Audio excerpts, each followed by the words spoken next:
This set of books that are nominated for Florida Teen Reads, I would say are in the paranormal field. So if this is your kind of book, listen up. And if it's not your kind of book, you still might find them interesting. The first one is Flip by Martin Bedford. Flip is the story of this guy named Alex.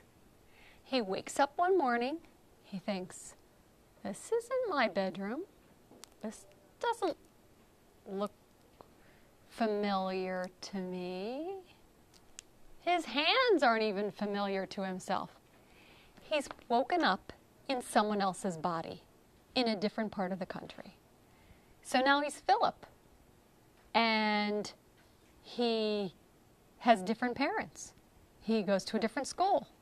I mean, think about it. You wake up in the morning and you're supposed to like get dressed and go downstairs and have breakfast and then go to school, and you don't even know where the school is. And if you get to the school, you don't even know where your classes are. So he's got to unravel, like, how did this happen to him? How did he end up in this place? Next is Haunting Violet.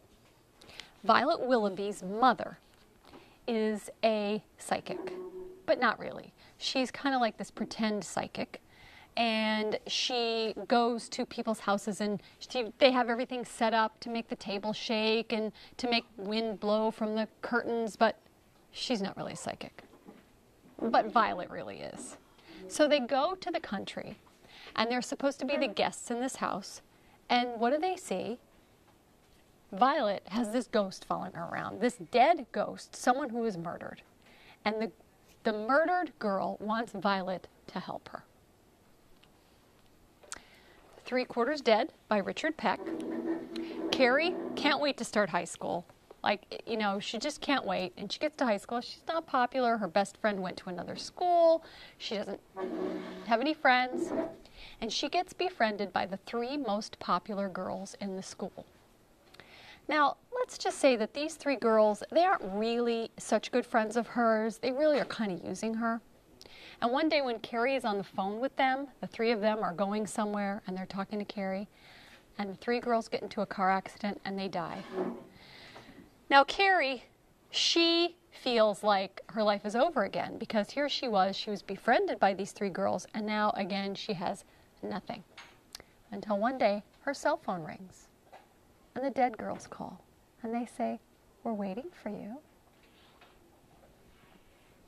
And the last one, Hold Me Closer, Necromancer by Lish McBride. This is a funny paranormal story. If there's a way to make funny out of the fact that your best friend's head gets cut off, but she's still able to speak to you, just as a head. But it really does. It's got a very quirky sense of humor. The main character in the story, he doesn't know that he's a necromancer. Now, a necromancer is somebody that can call up the dead, can call up the spirits. When he was born, his mother knew he had these powers, and she wanted to protect him. So she did a binding spell on him, and she always made him wear this pouch around his neck that had these herbs and things in it so that no one would know what his powers were.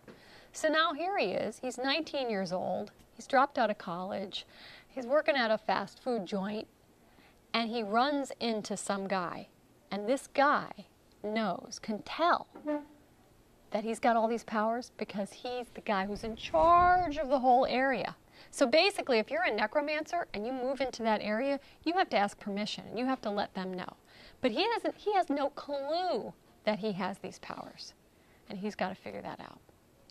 4 paranormal stories for everyone. Please read them.